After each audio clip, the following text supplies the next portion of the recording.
이제 완연한 가을입니다. 계절 중 가을을 제일 좋아하시는 분들도 많으실 텐데요. 계절의 중년이라고 하는 가을은 깊고 멋스럽습니다. 하지만 중년의 피부처럼 건조하지요. 30대 중반부터 시작된다는 노화.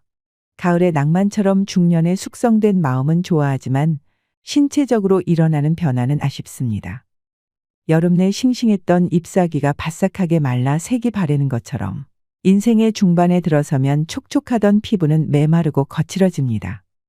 거기다 눈도 뻑뻑해지고 식음료 포장지에 표기된 영양성분이나 가전제품 설명서의 작은 글씨가 읽기 힘들어집니다.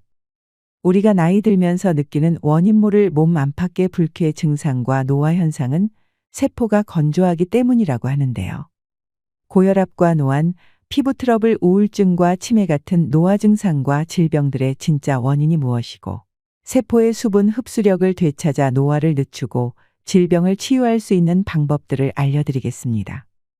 오늘 소개해드릴 건강서적은 노화는 세포 건조가 원인이다. 지은이 이시아라유미, 옴기니는 유네림, 발행은 전나무 숲입니다. 오늘의 영상은 중년 노년들이 꼭 보셔야 되는 내용입니다. 영상을 끝까지 시청하셔서 마른 가지에 물이 오르면 다시 잎이 돋고 꽃이 피듯 중년이 넘어도 젊고 건강한 몸을 유지할 수 있는 황혼의 청춘을 오래도록 만끽하시길 바랍니다. 지금부터 말씀드릴 내용은 일상에서 조금만 신경 쓰시면 지킬 수 있는 소소한 원칙들입니다. 꼭 실천하셔서 건강한 노후를 보내시길 바랍니다. 그럼 지금부터 잠시 책 속으로 들어가 보겠습니다. 고대 그리스의 철학자 아리스토텔레스도 말했듯이 노화란 우리 몸이 차츰 건조해지는 현상이다. 지금 가지에서 딴 싱싱한 사과도 시간이 지날수록 껍질부터 말라 쭈글쭈글해지다가 결국 속까지 상한다. 인간이라고 다를 바가 없다. 촉촉하고 윤기나던 피부는 나이가 들수록 메마르고 거칠어진다. 눈도 뻑뻑해지고 손끝에 물기도 말라 책장을 넘길 때면 손끝에 침을 묻히게 된다. 또 음식을 삼키다 목에 걸려 사레가 걸릴 때도 많다. 이게 다 몸속 세포가 건조해졌다는 증거다. 그뿐만이 아니다. 비만 오면 허리나 무릎이 아파온다. 또 유독 배와 턱에 군살이 붙는다. 기억력도 떨어져서 말하려는 단어가 입안에서만 맴돌 뿐 도무지 떠오르지 않을 때가 많다. 이런 현상들도 내장과 관절뼈, 심지어 뇌에 이르기까지의 세포가 건조해서 나타나는 것이다. 실제로 유아기 몸무게의 70%나 차지하던 수분은 나이가 들수록 점점 감소하여 성년기에는 60%, 노년기에는 55%에 지나지 않는다고 한다. 이것만 보더라도 몸이 더 건조해지지 않도록 하는 것이 노화를 늦추는 가장 효과적인 방법이라는 것을 알 수 있다. 이런 노화나 건조 현상은 20대를 넘으면 누구나 겪는다. 흔히 생각하듯 중년기나 노년기에만 해당하는 문제가 아닌 것이다. 생활 환경도 현대인의 몸을 건조하게 만드는 데 한몫한다. 지나친 냉난방 탓에 1년 내내 건조하게 지내다 보니 가습기 없이는 겨울나기가 힘들 정도로 목욕 방식도 달라져서 욕조에 물을 받아 느긋하게 몸을 담그기보다는 후다닥 샤워로 끝낼 때가 많다. 그러다 보니 몸을 충분히 덮이지 못해 냉증이 쉽게 생긴다. 몸이 차면 세포의 건조 상태가 더 악화된다. 이 같은 문제는 식생활에서 더 찾을 수 있다. 아침 식사로 많이 먹는 빵과 우유, 평소에 즐겨 먹는 열대 과일, 습관처럼 마시는 녹차는 모두 우리 몸을 차게 만든다. 이렇듯 자신도 모르게 몸을 차게 만들어서 세포의 건조를 부추기며 사는 모습을 보면 안타까울 뿐이다. 이런 생활 습관을 고쳐 몸이 건조해지는 것을 막으면 내장 기능이 활발해지고 피부도 촉촉해지며 노화도 느리게 진행된다. 주변을 보더라도 나이보다 젊어 보이는 사람들은 한결같이 활발하게 몸을 움직이기 때문에 몸에 늘 온기가 돌고 피부에도 윤기가 있다. 내장이나 뼈, 혈관의 세포가 건조해진 겉모습에만 영향을 미치는 것이 아니라 다양한 질병에 걸리기도 한다. 생활습관병이라고 하는 고혈압, 당뇨병, 고지혈증 등은 혈관의 내피세포나 췌장의 베타세포 같은 우리 몸의 세포가 비정상적으로 건조해진 결과 기능이 떨어져서 나타나는 질환들이다. 또한 치매라 불리는 인지증은 뇌세포가 건조해 쪼그라들면서 나타나는 질병이다. 특히 여성은 몸속 건조증을 치료하면 자궁과 난소의 기능이 활발해져 부종이나 심한 체중 증가 부인과 질환 갱년기 장애 등을 빨리 극복할 수 있다. 세포 보습으로 몸의 건조를 막는 것은 어렵거나 특별하지 않다.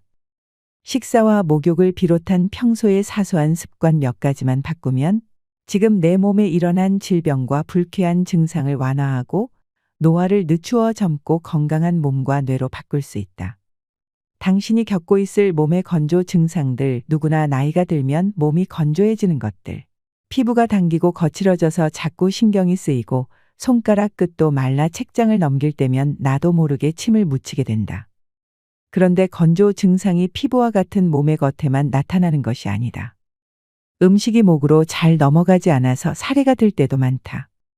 특히 침 분비량이 적은 노인들에게 자주 있는 일인데 심한 경우에는 떡 같은 것이 목에 걸려 숨지는 일까지 일어난다. 몸이 건조해서 나타나는 노화 증상은 이 밖에도 여러 가지가 있다. 몇 가지 예를 들면 다음과 같다.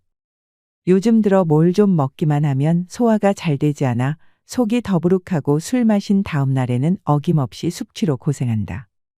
눈에 띄게 뱃살이 찌기 시작하고 머리카락이 힘이 없이 푸석푸석하다. 탈모로 머리숱이 부쩍 줄었다. 날씬하던 종아리가 푸석푸석하고 굵어졌다. 이 같은 노화 현상의 원인은 다름 아닌 세포 건조에 있다. 생선을 말리면 수분이 날아가 껍질이 쭈글쭈글해지는데 이것은 우리 피부의 주름이 늘어난 상태에 해당한다. 나무가 시들면 속이 비는 것은 골다공증이 생기는 원리와 같다. 줄기를 자른 꽃은 시간이 지나면 생기를 잃고 바싹 말라 더는 물기를 빨아들이지 못하는데 이것은 지나치게 세포가 메말라 우리 몸이 수분을 흡수할 수 없게 되는 것과 마찬가지다. 우리 몸속에서 일어나는 이 같은 건조 현상을 그대로 두었다가는 언제 내 몸이 건어물이나 드라이 플라워처럼 될지 모르는 일이다. 혹 여러분도 다음과 같은 몸의 건조 증상에 시달리고 있지는 않는지 체크해 보길 바란다. 평소에 목이 자주 마른다. 비만 오면 몸 여기저기서 불쾌한 증상이 나타난다.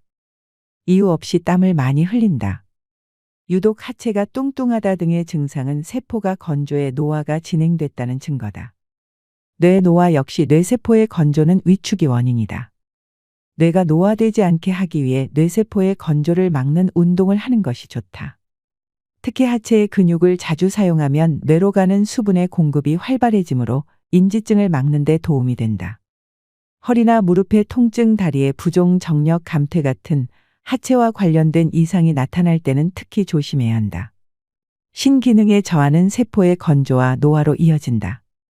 메마른 세포의 수분을 제대로 흡수하게 하려면 수분과 염분이 균형을 이룬 물을 마셔야 한다. 가정에서 쉽게 만들 수 있는 매실, 간장 같은 항노화 효과가 있는 음료를 이용하면 좋다. 과도한 물 섭취는 수독을 일으킨다. 수분 섭취에 대한 그릇된 상식 때문에 다음과 같은 습관을 가진 사람이 많다. 몸을 촉촉하고 생기 있게 하려고 매일 생수를 2리터 정도 마신다. 상쾌하게 잠을 깨기 위해 아침에 일어나자마자 찬물을 한 잔 마신다. 물이나 녹차를 병에 담아 가지고 다니면서 마신다. 이런 방법으로 수분을 섭취하면 오히려 노화를 재촉하게 된다. 몸의 건조가 노화에 적인 것은 분명하지만 그저 물만 마셔댄다고 해서 물이 세포까지 도달하는 것은 아니다. 바로 이 점을 오해하는 사람이 많다. 우리 몸을 젊고 생기 있게 하는 수분은 세포 속 수분이라는 얘기를 앞에서도 했다. 반면 수독을 일으키는 수분은 세포와 세포 사이나 위장 등 있을 필요가 없는 곳에 있는 수분, 즉 세포액이다. 물기를 머금은 듯 촉촉한 몸을 만들려고 아무리 물을 많이 마셔도 물이 직접 세포 속으로 들어가는 것은 아니다. 오히려 세포 외액만 늘어나 수독증이 생길 수 있다. 그렇게 되면 세포가 메마르고 하체 비만이 되며 노화 증상이 심해진다. 나이가 들어 몸속에 절대적인 수분량이 줄었더라도 세포의 수분이 충분하면 젊고 아름다운 몸을 유지할 수 있다. 염분 섭취를 제한하면 노화가 빨라진다. 염분 섭취에 신경을 쓰는 사람이 많긴 많은 모양이다. 요즘 마트의 식품 진열대를 보면 저염된장이나 저염간장, 무염버터 등을 쉽게 찾을 수 있다. 그뿐만이 아니다. 라면이나 찌개를 먹을 때는 짠 국물은 남기고 젓갈이나 장아찌 반찬은 멀찌감치 밀쳐놓는다. 자반고등어도 저염이란 표시가 없으면 사지 않는다. 저염식에 길들기 위한 노력이 정말 눈물겨울 정도다. 하지만 안타깝게도 피를 맑게 하려고 수분을 많이 섭취하거나 고혈압을 염려해 무조건 싱겁게 먹는다고 해서 반드시 큰 효과를 볼 수 있는 것은 아니다. 예전보다 염분 섭취량이 상당히 줄었어도 고혈압 환자 수는 점점 더 늘고 있는 현실이 이를 말해준다. 또 뇌졸중 환자는 감소 추세에 있지만 뇌혈관에 혈전이 생겨 일어나는 뇌경색 환자는 늘어나고 있다. 게다가 암이나 심근경색, 당뇨병, 류마티즘 등의 질병은 염분을 제한하기 전보다도 오히려 큰 폭으로 증가하고 있다. 이런 현상을 보면 과연 염분을 모든 질병의 주범으로 몰아가도 괜찮은가 하는 의문이 든다. 염분은 원래 몸속에서 수분과 함께 기능한다. 우리 몸에서 나오는 눈물이며 땀, 콧물, 혈액이 모두 짜다는 사실로도 이를 알 수 있다. 미네랄이 몸에서 일정한 균형을 유지하고 염분은 수분과 함께 증가하거나 감소하기 때문에 몸속에서 염분만 줄이는 것은 불가능하다. 동양의학에서는 몸속에 남아있는 과도한 수분이 고혈압의 원인이라고 설명한다. 수분이 많아 묽어진 다량의 혈액을 온몸으로 보내려면 심장은 강한 압력으로 박동을 해야 한다. 그러니 혈관 내 압력이 높아질 수밖에 없는 것이다. 몸속의 염분이 몸 밖으로 나갔기 때문이 아니라 염분과 함께 기능하는 수분이 몸 밖으로 나갔기 때문에 혈압이 떨어지는 것이다. 이처럼 과도한 염분 제한은 노화를 향한 전력 질주나 다름없다. 피부 보습제는 세포 건조를 해소하지 못한다. 겨울이 되고 피부가 건조해지면 얼굴이 당기고 피부에 흰가루 같은 각질이 일어난다. 발 뒤꿈치도 갈라지고 거칠어져서 걸핏하면 스타킹 홀이 나간다. 심할 때는 밤마다 몸 여기저기가 가려워서 잠을 설치기도 한다. 이렇다 보니 많은 사람들이 목욕을 마치면 얼른 보습크림부터 챙겨 바르고 틈만 나면 얼굴에 생수나 화장수를 뿌린다. 피부 건조가 심해 주름이나 잡티가 생길까봐 음식으로 섭취할 수 있는 콜라겐을 약 먹듯이 복용하는 사람도 있다. 덩달아 화장품 회사들도 보습 기능을 앞세운 다양한 종류의 화장품을 앞다투어 내놓고 있다. 이처럼 현대인들은 피부가 건조해지는 것을 막으려고 많은 노력을 기울인다. 그런데 피부 보습에는 온갖 정성을 들이면서 혹시라도 화장이 지워질까봐 땀 흘리는 것을 꺼려하거나 땀 냄새가 신경 쓰여 땀 분비를 억제하는 약재를 사용하기도 한다.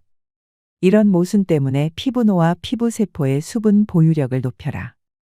노인이라도 건강한 사람은 남녀를 불문하고 피부가 매끄럽고 윤기 있다. 반대로 20대 여성 가운데도 피부가 거칠고 메마른 이들이 많다.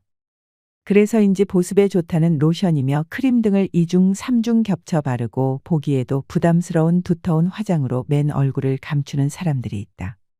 촉촉한 피부를 위해 나름 애를 썼는데도 그마저 효과가 없다면 어떻게 해야 할까? 느긋하게 욕조물에 몸을 담그거나 사우나에서 기분 좋게 땀을 흘리고 났을 때 모습을 한번 떠올려 보자. 분명히 몸 밖으로 수분이 많이 빠져나갔는데도 웬일인지 피부는 촉촉하고 매끈하다 푸석푸석하던 얼굴은 붓기가 빠져 탄력이 생기고 턱선도 날렵해진다. 이처럼 목욕 등으로 몸이 따뜻해지면 우리 몸에서 수분 조절을 주관하는 신장도 따뜻해진다. 그 결과 신장의 기능이 활성화되어 몸속에 불필요한 수분이 신속하게 배출된다. 이와 같은 피부 본연의 힘이 발휘되도록 한다면 인위적인 보습에 의존하지 않더라도 젊은 피부를 유지할 수 있다. 체온이 올라가면 세포 노화를 막는다. 그 방법에는 워킹으로도 부담 없이 체온을 올릴 수 있다. 걷는 것은 몸에 큰 부담을 주지 않으면서 누구나 쉽게 할 수 있는 운동이다. 주로 하체의 근육을 사용하기 때문에 체온이 오르고 신장으로 가는 혈류가 좋아져서 소변량이 많아진다. 다시 말해 걷기만 해도 몸속에 불필요한 수분을 배출해서 노화를 늦출 수가 있다. 하루 1만 보 이상 걸으면 동맥경화를 예방할 수 있다는 연구 결과도 있다. 스쿼트는 워킹과 마찬가지로 주로 하체의 근육을 사용하여 실내에서도 할 수 있는 간단한 운동이다. 제자리에 있어서 무릎을 굽히고 앉았다 일어서는 그런 동작을 반복하면 근육이 단련되고 혈액순환이 잘 되어 체온이 오른다. 30년간 시달린 요통을 스쿼트로 이겨낸 남성 환자가 있다.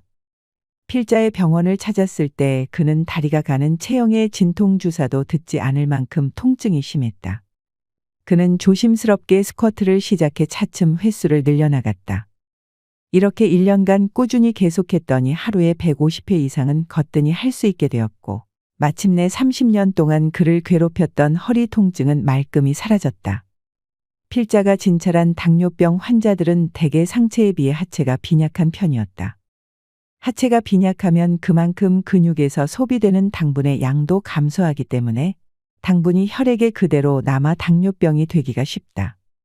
따라서 혈당치를 낮춰서 당뇨병을 치료하려면 먼저 하체의 근육을 단련해야 한다. 평소에는 다음과 같은 건강식이법과 생활습관을 적극적으로 실천한다.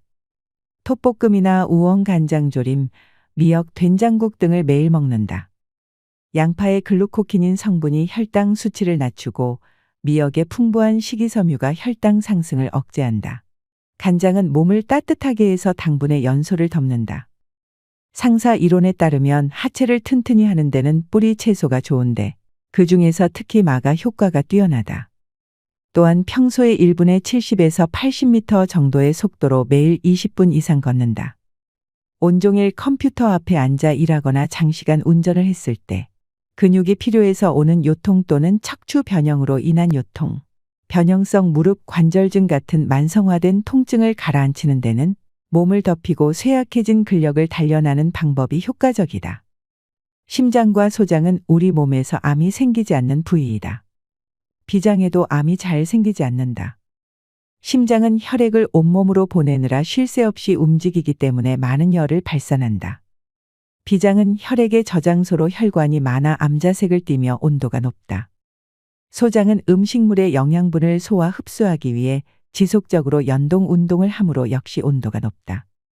39.6도의 열에 암세포가 사멸한다는 연구 결과나 말라리아에 걸려 고열이 난 뒤에 암세포가 사라진 사례를 보더라도 암이 열에 약한 데다 몸이 차고 건조할 때 생기기 쉽다는 것을 짐작할 수가 있다. 따라서 암을 예방하고 치료하려면 몸을 덮이고 몸속에 과도한 수분을 배출하여 세포가 건조해지지 않도록 해야 한다. 한편 육류나 달걀, 우유, 버터 등으로 대표되는 서구식 식사를 즐기게 된 이후로 폐암이나 대장암, 유방암 같은 서구형 암은 물론이고 전체 암 환자도 늘어났다. 암을 예방하려면 지금부터라도 몸을 따뜻하게 하는 한식을 중심으로 먹고 식사량도 평소 먹던 양의 60에서 70% 정도로 줄여야 한다. 피부세포의 수분 보유력을 높이는 데는 마토란, 오크라 미역, 생청국장, 말버섯, 굴, 해삼관자, 조림무, 조림가자미의 살을 발라내 국물과 함께 그릇에 담가식히면 생선의 젤라틴 성분이 굳어 묵 같은 상태가 된다. 겉은 미끈거리고 끈적거리는 식품이 좋다. 이들 식품에 들어있는 점액 성분인 루틴이 피부를 촉촉하고 탄력 있게 만들어준다. 이런 식품을 자주 먹으면 세포의 수분 상태가 정상으로 회복되므로 피부의 건조 증상도 차츰 좋아질 것이다. 피부 세포를 촉촉하게 하는 것이야말로 피부를 젊고 생기 있게 만드는 가장 효율적인 방법이다. 지금보다 10살은 더 어려 보이는 세포 보습 생활법은 항노화 음료로 온몸의 건조를 막는 데 있다. 약으로 몸의 건조를 치료하거나 노화를 막을 수는 없다. 노화를 늦추는 가장 신속하고 효과적인 방법은 신기능을 강화하는 것이다. 지금부터 설명하는 건조를 막는 항노화 음료는 신기능을 촉진하여 피부와 내장뼈, 모발, 뇌에 이르기까지 온몸이 건조해지지 않도록 막는 효과가 뛰어나다. 이르면 처음 마신 날부터 효과를 느낄 수 있다. 당근, 사과, 소금 주스는 신기능을 강화하여 세포의 건조를 막는 대표적인 항노화 음료다. 만드는 방법은 당근 2개, 사과 1개를 깨끗이 씻어 껍질째 그대로 믹서기에 갈아 즙을 짜낸다. 사과와 당근의 껍질은 되도록 깎지 않고 그대로 사용한다. 짜낸 즙에 소금을 적당량 넣고 잘 섞어 씹듯이 천천히 마신다. 동양의학의 상사이론에 따르면 인간의 하체는 식물의 뿌리에, 상체는 땅 위로 나와 있는 잎이나 줄기, 꽃에 해당한다. 따라서 하체에 있는 신을 강하게 하는 데는 식물의 뿌리가 효과가 있다. 인삼이나 오가피 같이 뿌리를 약용하는 생약은 대개 큰 병으로 몹시 쇠약해진 신체 회복을 돕거나 허약체질 노쇠를 개선하는 데 쓰인다. 식품 중에서는 뿌리 채소가 신기능을 강화하는 데 좋다. 신은 신장과 생식기, 비뇨기를 포함한다. 신기능이 활발해지면 몸에서 불필요한 수분이 빠져나와 몸 상태가 좋아지고 노화 현상이 감소한다. 특히 몸을 따뜻하게 하는 난색을 띠는 당근은 과도한 수분으로 인해 몸이 찬 사람에게 아주 좋다. 과일 중에서 사과는 원산지가 북쪽 지방이고 색도 붉어 몸을 차게 할 염려가 없다. 당근과 사과에 소금을 더하면 앞서 설명한 대로 수분과 염분이 균형을 이루게 되므로 더 효율적인 세포에 수분을 공급할 수 있다. 당근, 사과, 소금 주스의 효과는 이미 서양의학에서도 검증된 바 있다.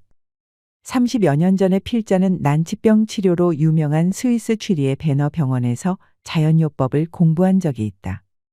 이 병원은 1879년에 개원한 이래 육류와 달걀, 우유 같은 동물성 식품 대신 통밀빵이나 채소 절임식품, 꿀 등의 자연식품과 다양한 물리요법을 이용해 난치성 질환을 치료해 왔는데 특히 아침마다 마시는 당근 사과 주스가 식이요법의 중심 메뉴였다.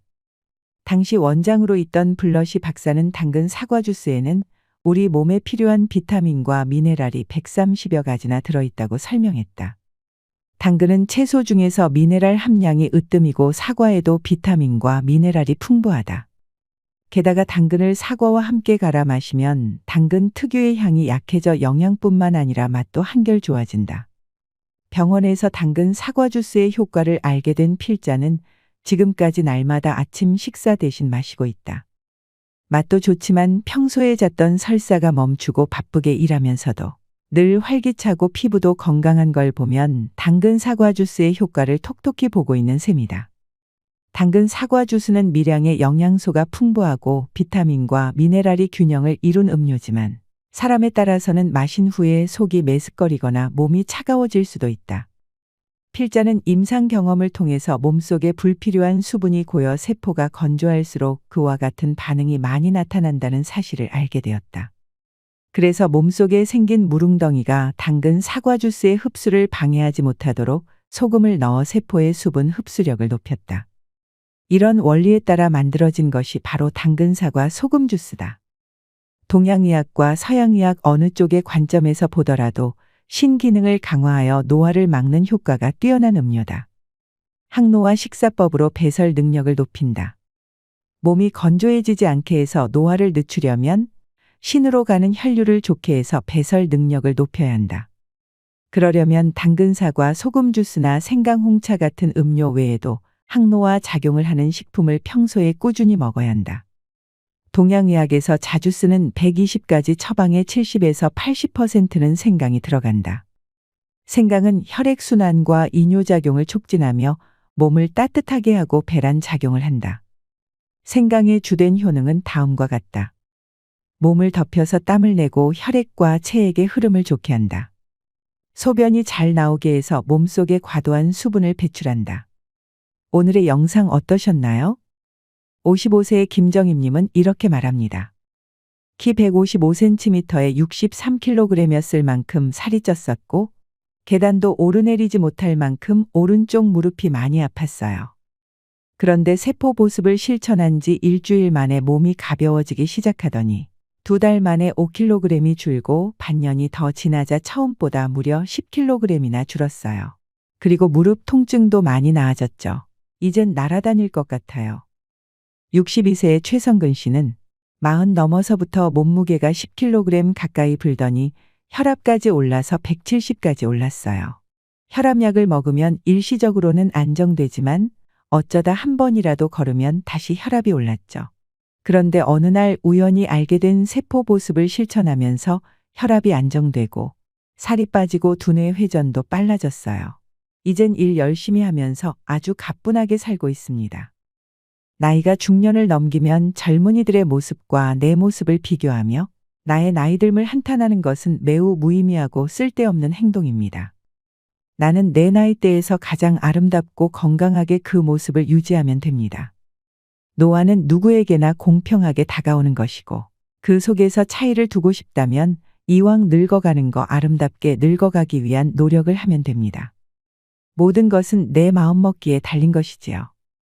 일상의 사소한 노력이 건강에 큰 영향을 미칠 수 있습니다. 앞에서 설명한 건강식이법을 꾸준히 실천하면 몸속에 불필요한 수분이 배출되어 건조했던 몸이 촉촉해지고 노화의 속도도 늦춰질 것입니다. 작은 실천들이 모여 건강이라는 큰 보상으로 돌아온다는 것을 새삼 깨닫게 되면서 이제라도 세포 보습을 시작하자는 다짐을 하게 됩니다. 더 유익한 많은 내용을 알고 싶으시다면 책 전문을 읽어보시는 걸 추천드립니다.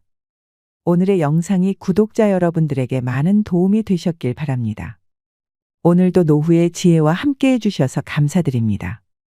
황금빛으로 무르익어가는 여러분의 지혜로운 인생을 언제나 응원합니다. 우리는 살다 보면 천년만년 살 것처럼 뒤도 옆도 살필 겨를 없이 달리다가 누구나 삶의 어느 모퉁이에 멈춰서서 자신의 인생을 돌아보게 되는 순간이 옵니다. 인생을 알만하고 인생을 느낄만 하니 머리엔 이미 서리가 내리고 몸은 생각같이 움직이지 않지요. 젊을 때는 물질적이고 육체적인 삶이 최고라 여기며 살아가다가 인생 후 반전이 돼서야 비로소 진정한 인생의 가치와 만나게 되는 것입니다. 인생을 살아가다 보면 점점 가지고 싶은 것들이 생겨 무언가를 계속 구매하거나 더 많은 사람들과 어울리려고 하는 분들이 계십니다. 우리는 나이 들수록 건강하고 행복한 노후를 위해 중년부터 인생의 덧셈과 뺄셈이 필요합니다.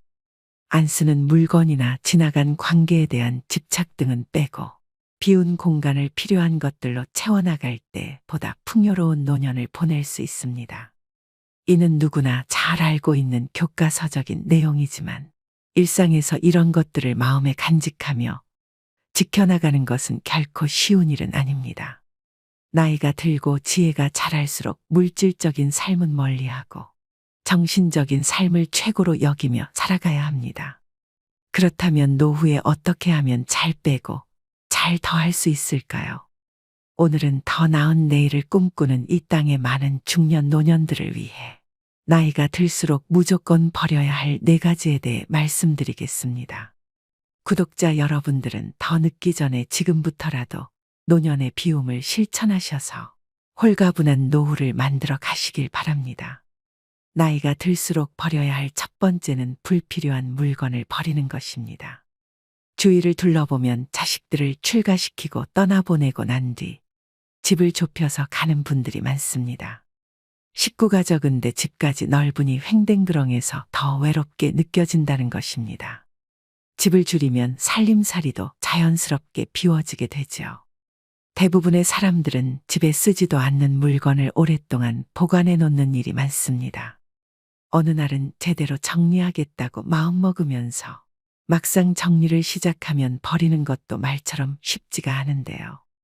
놔두면 언젠가 쓸 것 같은데 이건 비싸게 주고 샀는데 이건 추억이 있는데라며 버리지 못하는 이유도 다양합니다. 이런 이유로 하나둘씩 챙겨두다 보니 슬그머니 또 자리를 차지합니다. 집안 곳곳에 잡동사니가 여러분들에게 주는 영향은 생각보다 심각하다고 하는데요.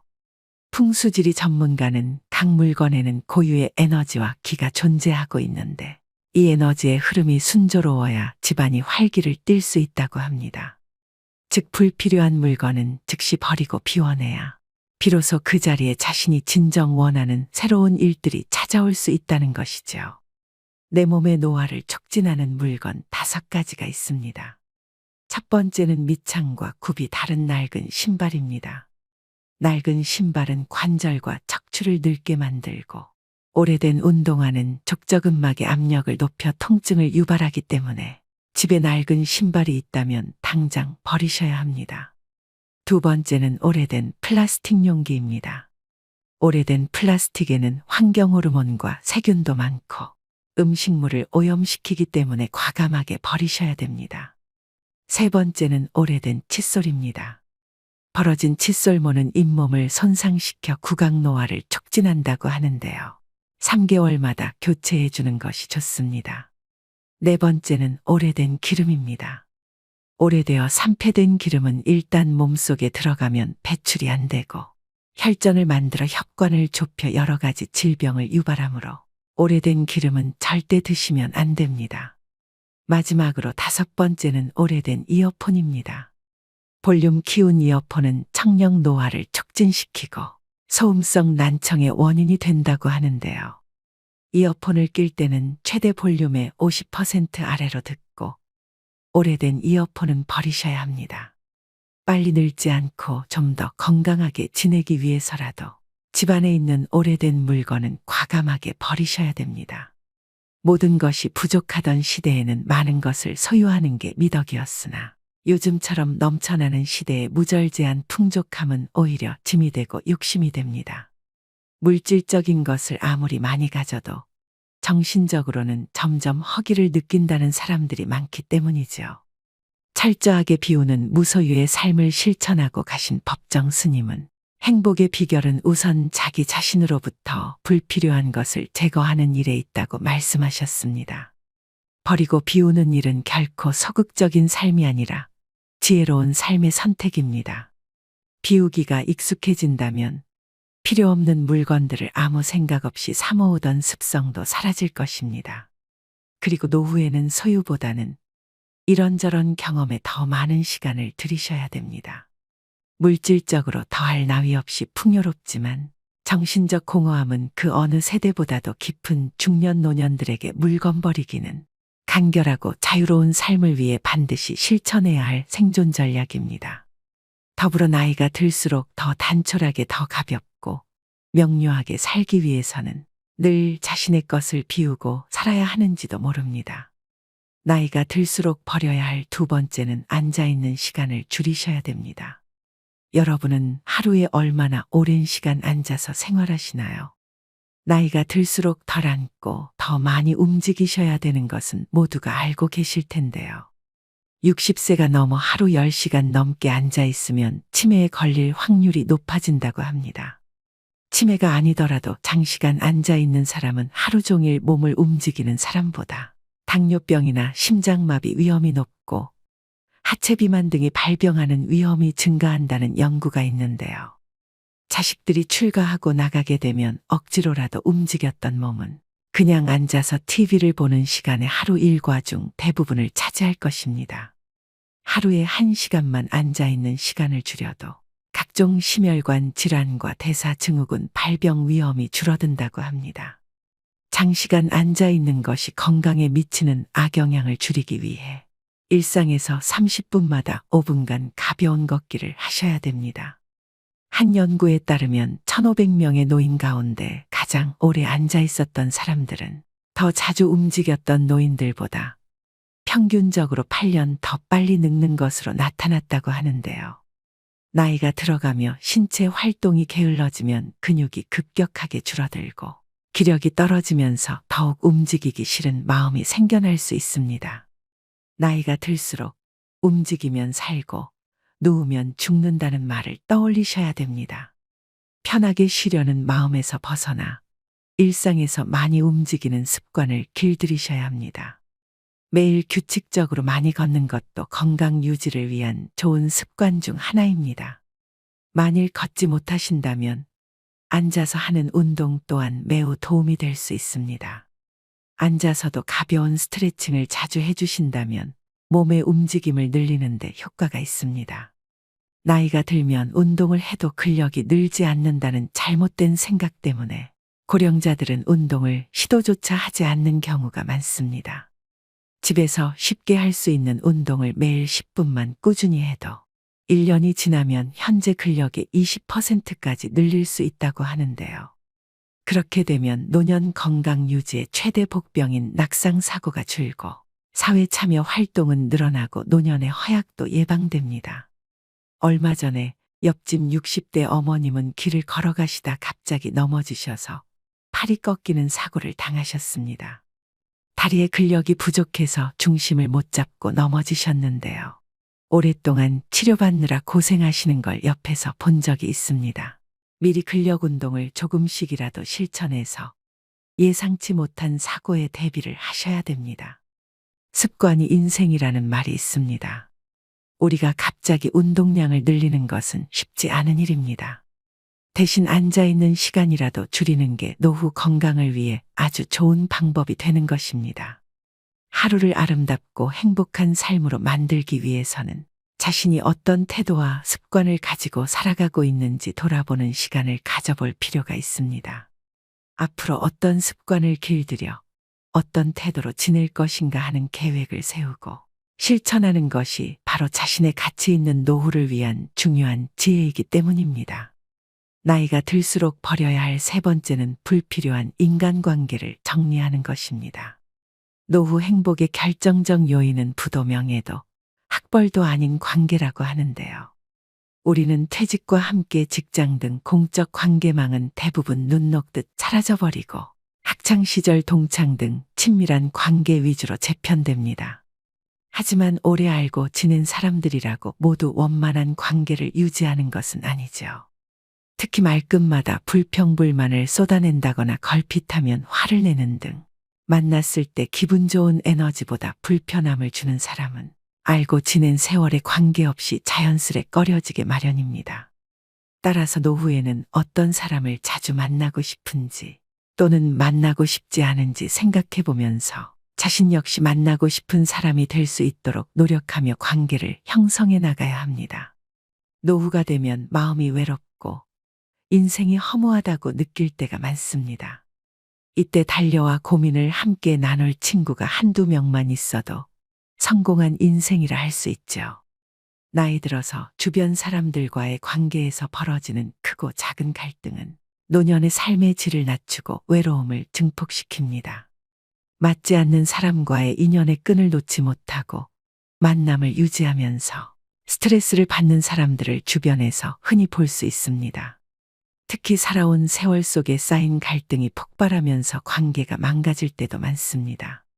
배우자 및 자녀와의 갈등이나 오래 알고 지낸 친구와의 불협화음 등이 이 경우에 해당하죠.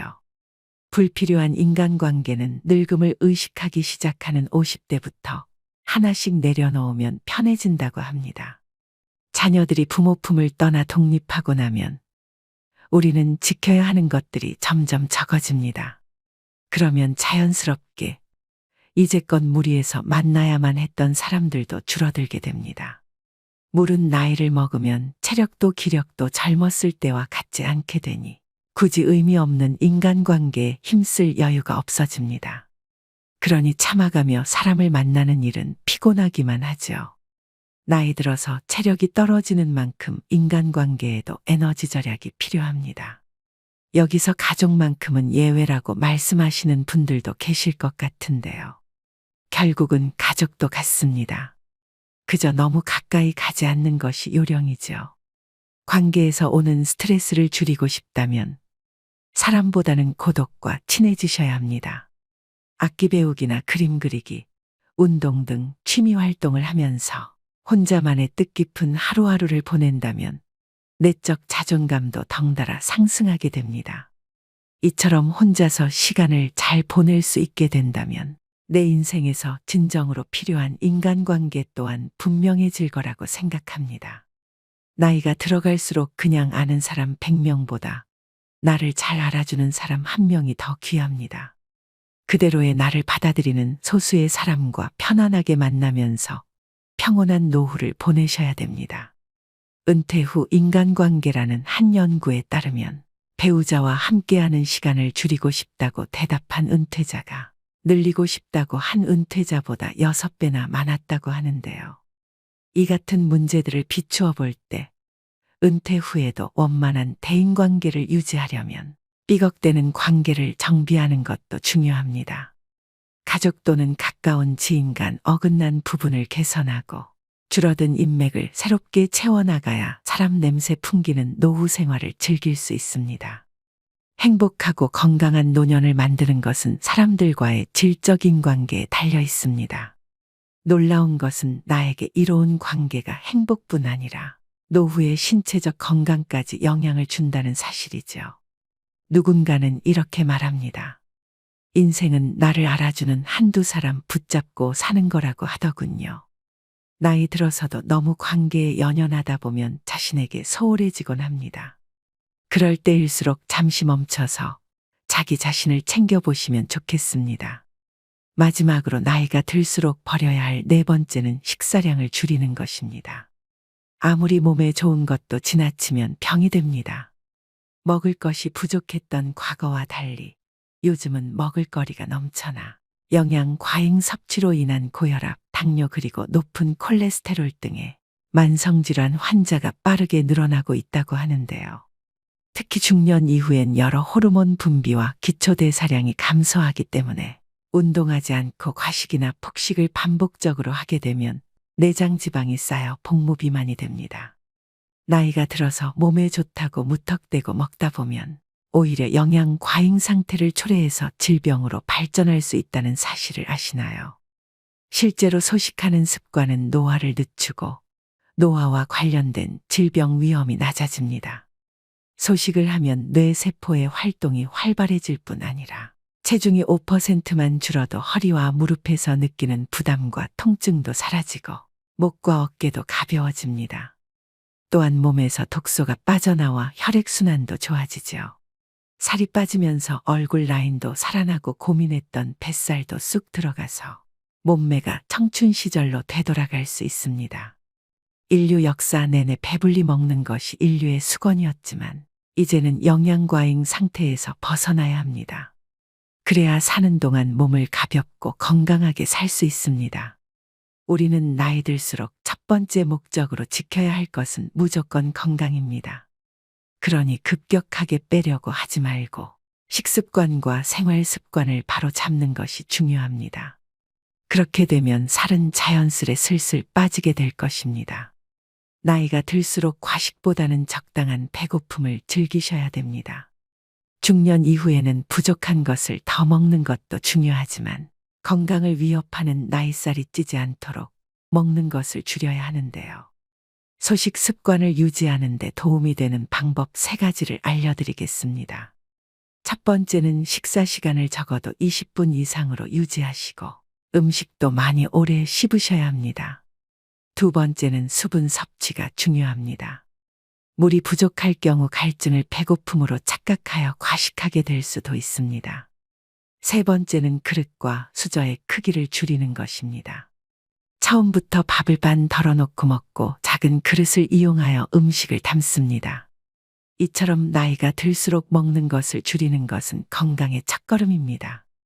건강은 지나치게 강조해도 해가 되지 않습니다. 계속해서 말씀드리지만 인생을 살아가는 데 있어 중요한 것은 첫째도 둘째도 건강입니다. 젊었을 땐 하나라도 더 가지려고 몸 상하는 줄 모르고 살았지만 이제는 건강을 우선으로 챙기셔야 한다는 걸 항상 생각하셔야 합니다. 오늘의 영상 어떠셨나요? 우리는 나이가 들어가며 행복한 삶을 누리는 조건으로 건강한 몸과 함께하는 배우자, 하고픈 일들, 여유로운 자금, 그리고 남은 생을 동반할 친구 등을 흔히 떠올립니다. 하지만 누구나 그렇듯 생각한 대로 인생은 흘러가지 않습니다. 갑자기 건강에 이상이 생길 수도 있고 배우자, 친구와의 갈등이 깊어질 수도 있습니다. 일이 잘 풀려나가는 좋은 시간이나 일들이 꼬이며 어려움을 겪는 힘든 시간도 결국은 지나갑니다. 좋을 때나 어려울 때나 범사에 감사하며 이 또한 지나가리라를 마음에 간직하고 살아가는 것도 아름다운 삶의 지혜이지요. 흐르는 물을 되돌릴 수 없는 것과 마찬가지로 우리 인생도 결코 되돌릴 수 없습니다. 아름다운 삶을 위한 생활 수칙은 개인에 따라 다를 수 있지만 그 지침을 정해놓고 실행하는 것은 자신의 마음가짐에 달려 있습니다. 일상에서 외롭다는 마음과 불안감을 떨쳐내고 소소한 즐거움에도 웃음 지으며 지내는 작은 실천들이 행복을 맞이하는 지름길이기 때문입니다. 그러자면 비움의 실천이 중요하겠죠. 나이가 들수록 인생을 일찍 깨달았더라면 좀 더 성숙한 삶을 살았을 텐데라고 후회하는 날들도 있습니다. 아쉽고 안타깝지만 남은 세월이 있기에 채움보다 비움으로써 마음의 안정과 풍요로움을 얻으셔야 됩니다. 더불어 인생의 후반전을 맞이한 우리는 살아있음으로 얼마나 행복한가를 더욱 더 가슴 깊이 느끼며 살아가야 합니다. 오늘 말씀드린 나이 들수록 버려야 할 4가지를 꼭 실천하셔서 품격 있는 노후를 만들어 가시길 바랍니다.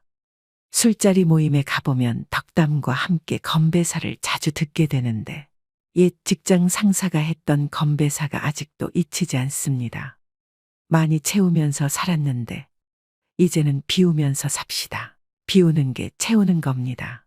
술잔은 들고 빈 잔은 내리고 마지막으로 한용운 시인의 노인예찬을 들려드리면서 오늘의 영상 마무리하겠습니다. 여보게, 저녁놀 붉게 으스러지는데 늙은 몸에 무슨 짐을 그리도 무겁게 지고 가는가.